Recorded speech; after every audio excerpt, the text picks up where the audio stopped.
It can't be that easy. Surely not. Welcome back, guys. I hope you managed to pick up this dank skin from watching the CDL on the 18th of June.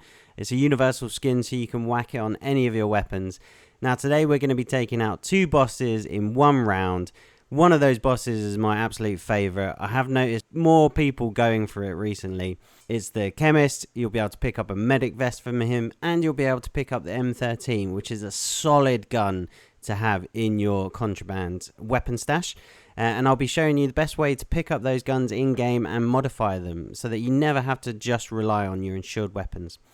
So dropping in, I get a very lucky spawn right next to the Chemist. So we'll head over there now. Now, the other good thing about going around and killing the bosses, or might not be a good thing, but something you have to do now, is to unlock those barter recipes. So behind the Chemist, it's only the revive pistol, but he's so easy to take out. You might as well do it when you're close to him. He'll give you that gold skull you need for secure backpacks. Again, the secure backpack is hidden behind a challenge. You need to kill the scavenger boss 10 times to get your secure backpack now. That's a bit ridiculous, a bit overkill. But it keeps you in the game. It keeps the grind going. And I'm definitely a grinder, so I'm enjoying it. But let me know down in the comments what boss you are struggling with, and I'm going to show you some of the easiest, cheesiest ways to do them. So as soon as you enter the radiation, the icon will show you the location of the Chemist. I have noticed he tends to run towards you now and engage you rather than dropping smokes and running away like he did in previous seasons. So I'm only running a 2-plate vest. I didn't even have a durable gas mask with me, but you'll be able to pick those up from the enemies that surround him. So here we go, zeroed in on him, need to switch to grab my gas mask. So there I thought I had a Semtex, but it was a bouncing Betty. Getting those shots on him. Absolutely nailed him with a headshot, and he's down. So I always love to pick up his gun and then go to a buy station to modify it. As I'm getting beamed, I pick up his medic vest, and you'll see later on in the clip that is super helpful. It's a very good vest, especially when you're in more of a PvP mode and you want to be able to revive a lot quicker. It can often take people by surprise. So I'm going back to make sure I pick up that advanced UAV. Absolutely clutch to have that dropped from all the bosses as well. So just clearing up some of his minions there, and I'll also need to pick up the gas mask that they drop. Now, within the radiation zone, there's also plenty of orange chests to check out. Loads of good loot available there, so it's a really quick way of regaining. On my way back to where I killed the Chemist in order to grab that advanced UAV. Thank you.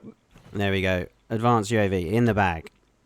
Now, here I'm going to check out some of those chests, see what kind of loot we can grab. Ooh, a UAV, nice. And I desperately need a medium backpack. I love to stock up on sniper rifles, especially on a Mazra as well. Unfortunately, I'm going to have to leave that one behind.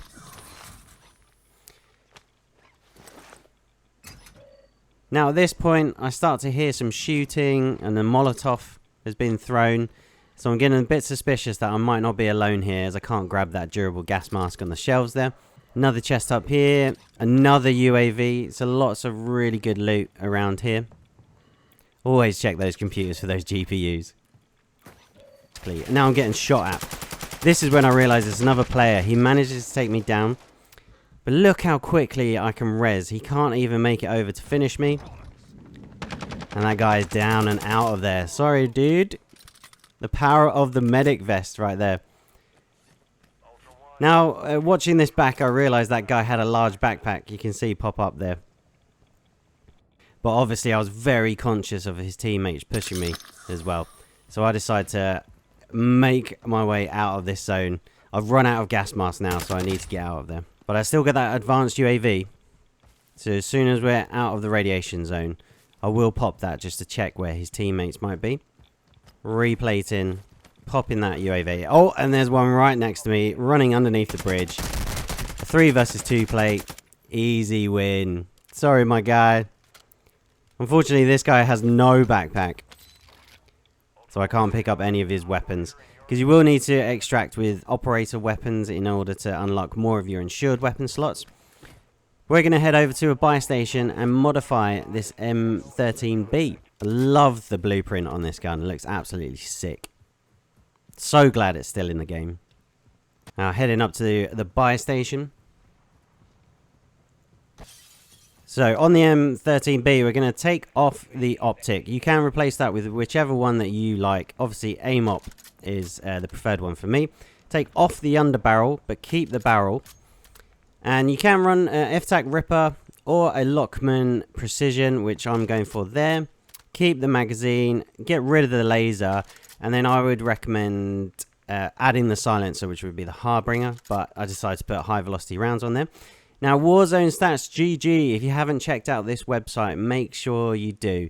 Click onto their meta tab and you'll see all the weapons, and they'll be ranked in terms of those that are most effective. So you can see the new ISO 45 SMG is very powerful gun there, so I'm definitely going to be leveling that. And it will give you a range of suggested attachments and the tunings if you do like to tune your weapons.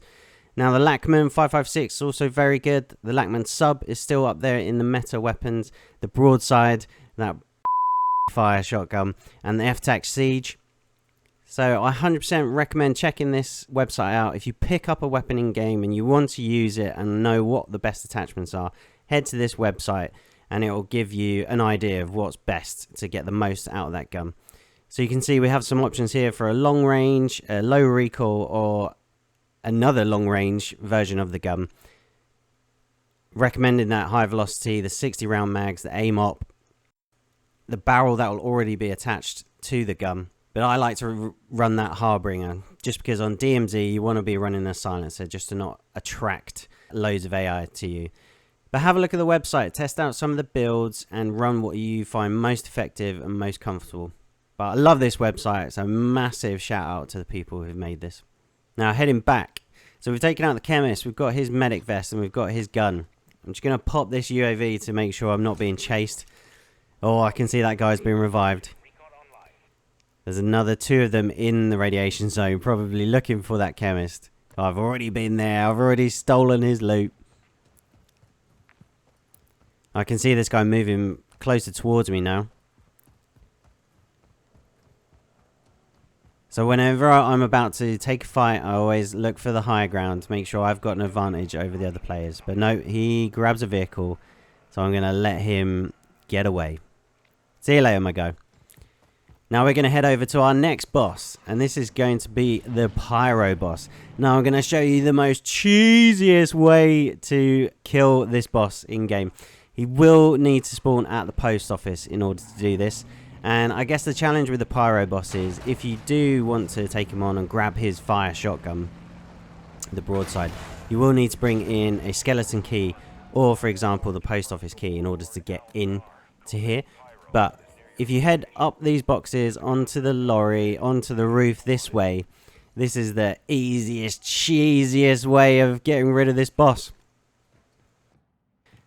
So on top of this roof, you'll notice that you can climb up here and look and shoot into these 2 windows. And this is where the Pyro boss spawns. Now, he won't be able to shoot back at you. That was an AI that decided to have a go and then jump off the roof. You just need to whittle his health away. Just keep popping away at his little gun there until he ends up dropping the riot shield. Just keep popping away. Obviously being conscious of your surroundings, making sure you're not being sniped by anyone or no one else is contesting, especially when he's carrying the weapons case. But just keep popping away. Now you might have noticed that my hemlock is incredibly stable as well. I'm not mounted onto anything. And if you'd like a video about how I tune my weapons, then let me know down in those comments. I do feel that you can run most of the weapons in DMZ without the tuning. It's not necessary, it's not that important, but when there's high recoil guns like the Hemlock, it does make a big difference. So there we go, we've got rid of his riot shield. He's not able to shoot me at all. I don't have to deal with any of his Molotov minions. And he is down. Easy peasy. Honestly, I can't believe it's that easy. And we've unlocked what's behind killing the Pyro boss. As easy as that. Easy peasy cheesy is what we like on this channel. Now, if you made it this far, guys, drop a G down in the comments. And I hope to see you in the next video.